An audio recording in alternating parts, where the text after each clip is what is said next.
আমি আপনার একটা ইন্টারভিউ দিতে আসছি। আমার অতীত নিয়ে কি মানুষের জানার খুব বেশি কিউরিওসিটি?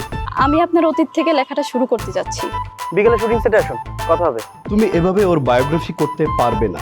খবর নিয়ে শুটিং স্পটে গিয়ে তুমি ওর কাছ থেকে ওর জীবন বৃত্তান্ত জানতে পারবে। উনি আমাকে বলেছেন আগামীকাল যেন আমি ওনার সাথে লেক পাড়ে দেখা করতে চাই।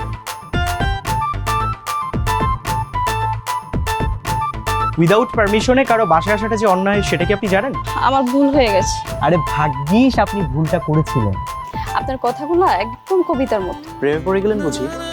এত সুন্দর কথা শুনলে যে কেউ আপনার কথা প্রেমে পড়ে যাবে। তোমার এই আবৃত্তি শোনার পরে এই তুমি আর আসল তুমি কি আমি কিছুতেই মেলাতে পারছি না। কি করেছি আমি? আমার জীবনটা নষ্ট করে দিয়েছো।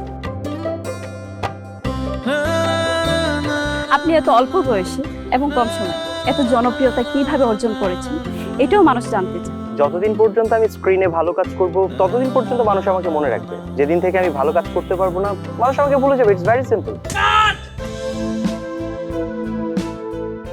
তোমার মা মা তখন মৃত্যুর সাথে পাঞ্জা লড়ছে।